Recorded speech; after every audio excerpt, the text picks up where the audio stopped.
ദേശീയ രാഷ്ട്രീയത്തിൽ വലിയ ചർച്ചയ്ക്ക് വഴിവെക്കുന്ന ഒരു വാർത്തയാണ് ഇപ്പോൾ പുറത്തുവരുന്നത്. പശ്ചിമ ബംഗാൾ മുൻ മുഖ്യമന്ത്രിയും TMC നേതാവുമായ മമതാ ബാനർജിയെ കോൺഗ്രസിലേക്ക് ക്ഷണിച്ചുവെന്ന വാർത്ത ദേശീയ തലത്തിൽ ശ്രദ്ധ നേടുകയാണ്. ഇന്ത്യൻ രാഷ്ട്രീയത്തിൽ കോൺഗ്രസും തൃണമൂൽ കോൺഗ്രസും ഒരു കാലത്ത് ഒരേ കുടുംബത്തിന്റെ ഭാഗമായിരുന്നു. 1998 കോൺഗ്രസിൽ നിന്ന് വേർപിരിഞ്ഞാണ് മമതാ ബാനർജി തൃണമൂൽ കോൺഗ്രസ് രൂപീകരിച്ചത്. പിന്നീട് പശ്ചിമ ബംഗാളിൽ കോൺഗ്രസിനെയും ഇടതുപക്ഷത്തെയും മറികടന്നാണ് അവർ ശക്തമായ ദേശീയ ശക്തിയായി മാറിയത്. ഇപ്പോൾ സോണിയാഗാന്ധി മമതയെ കോൺഗ്രസിലേക്ക് സ്വാഗതം ചെയ്യുന്നു. ഇതിന്റെ ആദ്യ പ്രതിഫലം പ്രതിപക്ഷ രാഷ്ട്രീയത്തിലായിരിക്കും. BJPക്കെതിരെ രാജ്യവ്യാപകമായി ഒരു വലിയ പ്രതിപക്ഷ ഐക്യം രൂപപ്പെടാനുള്ള സാധ്യത വർദ്ധിക്കും. കാരണം മമതാ ബാനർജി ഇന്നും രാജ്യത്തെ ഏറ്റവും ശക്തരായ പ്രതിപക്ഷ നേതാക്കളിൽ ഒരാളായി കാണപ്പെടുന്നു. ഇത് അത്ര എളുപ്പത്തിൽ നടക്കാവുന്ന കാര്യമല്ല. തൃണമൂൽ കോൺഗ്രസ് ഇന്ന് ഒരു പ്രാദേശിക പാർട്ടി മാത്രമല്ല, ദേശീയ രാഷ്ട്രീയത്തിൽ സ്വതന്ത്ര നിലപാടുള്ള വലിയ ശക്തിയാണ്. അത്തരമൊരു സാഹചര്യത്തിൽ സ്വന്തം പാർട്ടി ഉപേക്ഷിച്ച്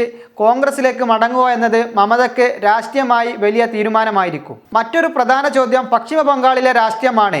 അവിടെ കോൺഗ്രസും തൃണമൂലും പലപ്പോഴും പരസ്പരം മത്സരിക്കുന്ന കക്ഷികളാണ്. മമത കോൺഗ്രസുമായി കൂടുതൽ അടുത്താൽ സംസ്ഥാന രാഷ്ട്രീയത്തിൽ പുതിയ സഖ്യ സാധ്യതകൾ ഉയർന്നേക്കാം. അതേസമയം തൃണമൂൽ പ്രവർത്തകരിൽ ഒരു വിഭാഗത്തിന് ഇത് അംഗീകരിക്കാൻ വലിയ ബുദ്ധിമുട്ടാകാനും സാധ്യതയുണ്ട്. ദേശീയ തലത്തിൽ കോൺഗ്രസിന് ഇതിലൂടെ വലിയ നേട്ടമുണ്ടാകും. കഴിഞ്ഞ കുറച്ച് വർഷങ്ങളായി വിവിധ സംസ്ഥാനങ്ങളിലെ ശക്തരായ നേതാക്കളെ ഒന്നിച്ച് കൊണ്ടുവരാനുള്ള ശ്രമമാണ് കോൺഗ്രസ് നടത്തുന്നത്. മമതാ ബാനർജിയെ പോലൊരു നേതാവ് കോൺഗ്രസിനോട് കൂടുതൽ സഹകരിച്ചാൽ പ്രതിപക്ഷ രാഷ്ട്രീയത്തിൽ പുതിയ ഊർജം ലഭിക്കും. ഇന്ത്യ മുന്നണിയിൽ നിന്നും DMK അകലം പാലിച്ചതിന് ശേഷം TMCയും JMMും കൂട്ടിച്ചേർത്ത് ഇന്ത്യ മുന്നണിക്ക് പകരമായി മറ്റൊരു മുന്നണി കൂടി രൂപീകരിക്കുമെന്ന അഭ്യൂഹങ്ങളും പുറത്തു വരുന്നുണ്ട്. എന്നാൽ BJP ഇതിനെ എങ്ങനെ കാണും എന്നതാണ്.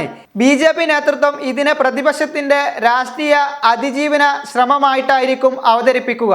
മറുവശത്ത് പ്രതിപക്ഷം ഇത് ജനാധിപത്യ സംരക്ഷണത്തിനായുള്ള ഐക്യമാണെന്ന് പറയുക. അതിനാൽ രാഷ്ട്രീയ പോരാട്ടം കൂടുതൽ ശക്തമാകാനാണ് സാധ്യത.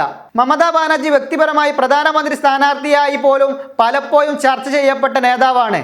അതുകൊണ്ട് തന്നെ കോൺഗ്രസുമായുള്ള അടുത്ത ബന്ധം ഭാവിയിൽ പ്രധാനമന്ത്രി സ്ഥാനാർത്ഥിയെ സംബന്ധിച്ചിട്ടുള്ള ചർച്ചകളെയും സ്വാധീനിച്ചേക്കാം. സോണിയാഗാന്ധിയും മമതാ ബാനർജിയും തമ്മിലുള്ള ഏതൊരു രാഷ്ട്രീയ അടുപ്പവും ദേശീയ രാഷ്ട്രീയത്തിൽ വലിയ ചലനങ്ങൾക്ക് സൃഷ്ടിക്കാൻ ശേഷിയുള്ളതാണ്. പ്രതിപക്ഷ ഐക്യം ശക്തമാകുമോ? കോൺഗ്രസ് വീണ്ടും സംസ്ഥാനത്തേക്ക് മടങ്ങിയെത്തുമോ? അതോ തൃണമൂൽ സ്വതന്ത്ര നിലപാട് തുടരുമോ? വരും ദിവസങ്ങളിലെ രാഷ്ട്രീയ നീക്കങ്ങളാണ് ഇതിന് ഉത്തരം നൽകുക. Waytonikah.com, the exclusive Muslim matrimonial site.